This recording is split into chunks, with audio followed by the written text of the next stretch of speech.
Are you getting ready for the National Day for Truth and Reconciliation? Here's how you can prepare for September 30th in support of Indigenous reconciliation. If you're a business leader whose work is relevant to Indigenous reconciliation, you likely want to support your internal organization and external community about Orange Shirt Day and National Day for Truth and Reconciliation. This is not always an easy topic to communicate, so it's difficult to know what is appropriate, acceptable, given these very dark and sometimes controversial parts of Canada's history with Indigenous people. How can leaders introduce these heavy topics to a wider range of audiences with varying cultural understandings? You already know how critical cultural safety, authenticity, and trust is for building relationships. That's why it's the job of leaders to ensure that teams are thoughtfully preparing for this important time. If we haven't met before, I'm Mallory. I help people make progress in Indigenous truth and reconciliation by learning and applying traditional teachings for resilience, healing, and leadership. Now, how can you plan for National Day of Truth and Reconciliation? I've prepared 5 steps that can help you as a leader to guide your organization in preparing authentic content, events, and activities for National Day for Truth and Reconciliation. The truth is, a lot of organizations do have genuine intentions to support Indigenous causes, but they struggle to make decisions on such heavy topics and controversial ones as well, and they end up doing nothing. It can be really easy to avoid having these highly complex conversations altogether, and that's exactly what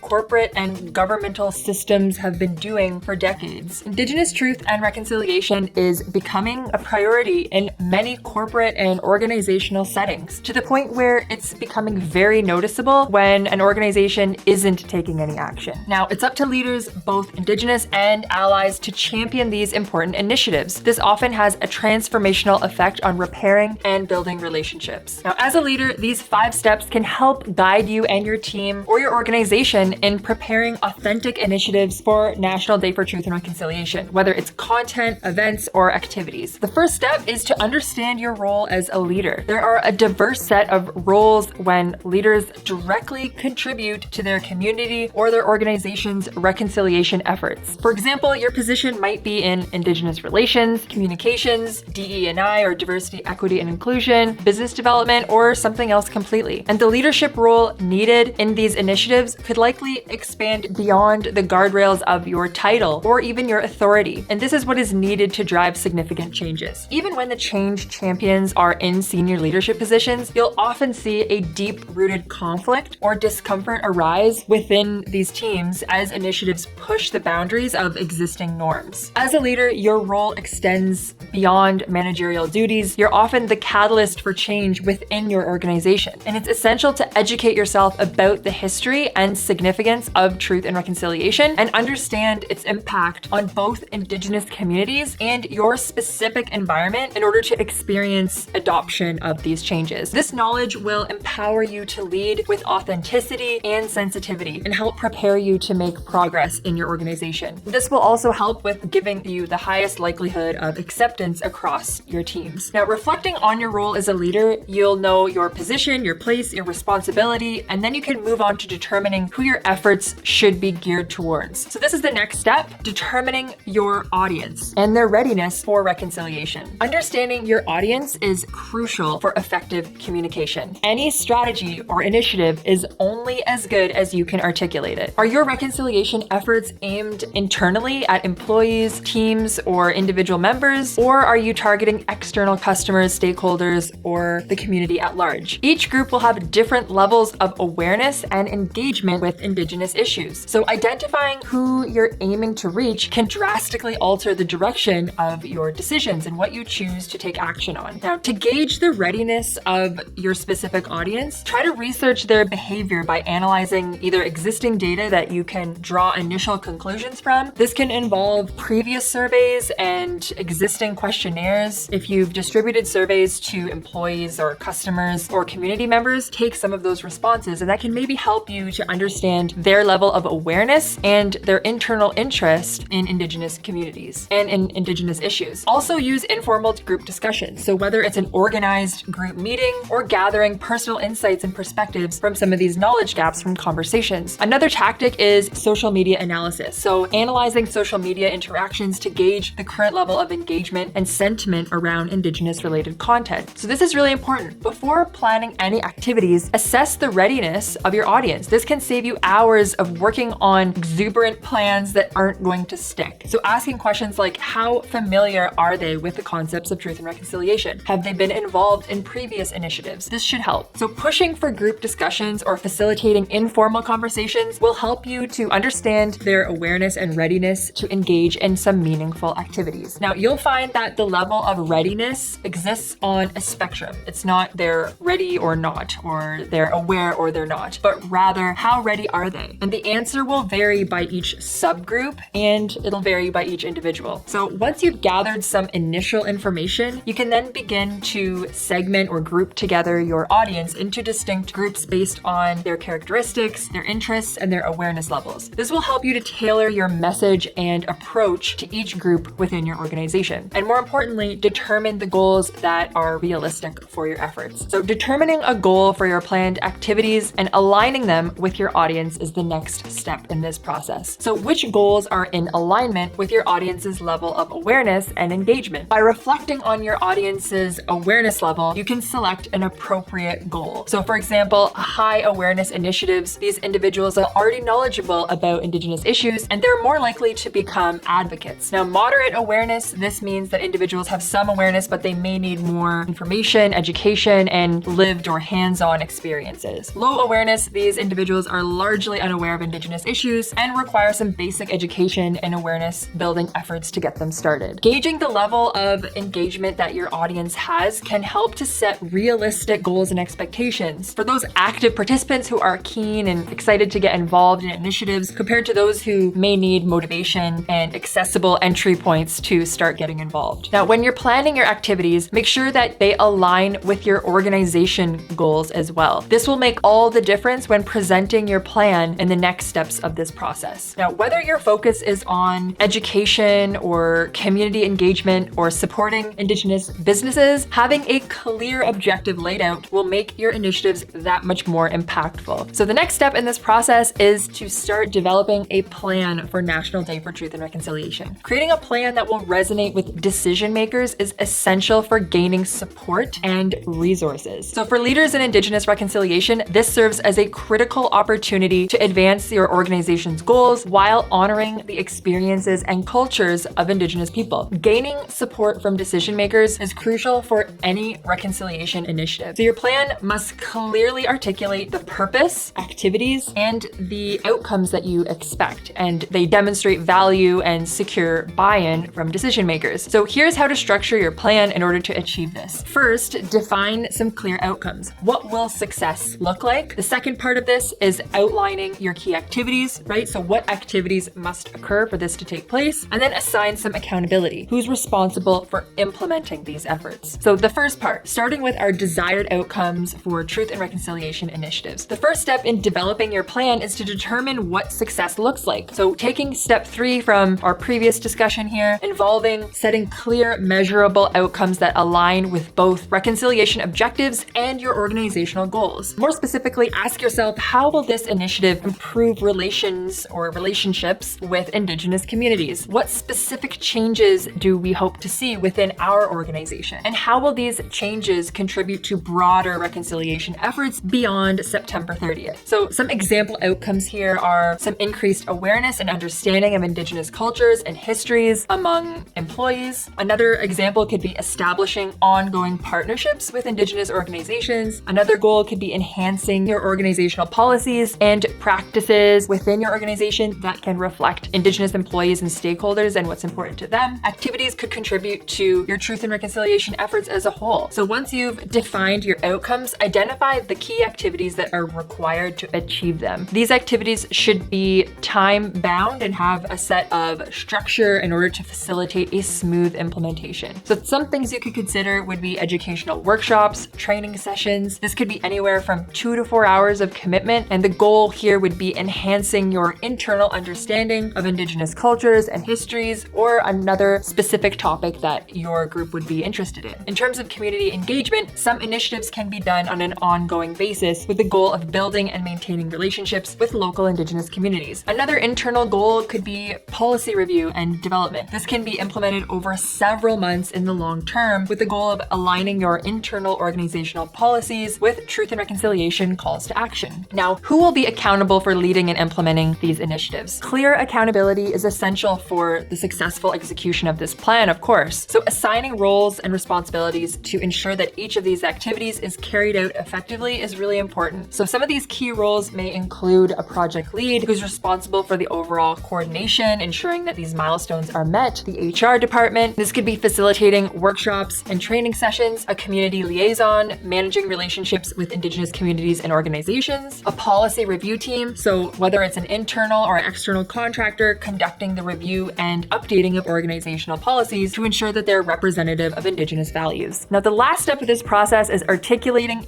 winning action items when communicating your plan. Finally, break down your plan into winnable action items and clearly define the outcomes that you hope to achieve. This could include organizing events, creating educational content, implementing policies that support Indigenous communities, and so on. Now, clearly communicating these plans and outcomes to your team to ensure everyone is on the same page and committed to them can tie everything together and really get decision makers and leaders on board. So how can you tie everything back to the organization's goals? For decision makers to see that the value of your plan is relevant to them, it must align with the broader organizational goals. So highlight how your reconciliation initiatives will contribute to the company's mission, values, the strategic objectives. For example, demonstrate how fostering an inclusive and respectful workplace aligns with the organization's mission to be socially responsible, for example, or integrating them with your values. Show how the initiatives support core values such as diversity, equity, and inclusion. Some of the strategic objective tie-ins could include linking activities such as improving employee engagement, enhancing community relations, and maybe driving innovation through diverse perspectives. Leading your team or your organization in authentic initiatives for National Day for Truth and Reconciliation is a very meaningful responsibility, and it's a big task to take on too. So following these 5 steps can help to ensure that your efforts are impactful and sincere. Be aware that your guidance will help set the tone for your entire team's approach to these reconciliation initiatives. Tailoring your activities to meet the audience where they're at in their reconciliation journey is absolutely key here. And finally, when you thoughtfully organize your content, events, and activities that bring all people together, you will be left with winnable action items that you can communicate and break down your strategy to ensure that it is clear and highly committed by all levels of the organization. So remember that any strategy or initiative is only as effective as its communication, and articulating your plans with authenticity and sharing meaningful stories will help to build trust with each set of audiences that your reconciliation efforts aim to impact. If you have any questions or need further guidance, please don't hesitate to reach out. Now, together we can make a difference that resonates far beyond National Day for Truth and Reconciliation. Thank you so much for watching. Chimigwech. I hope you have an amazing day.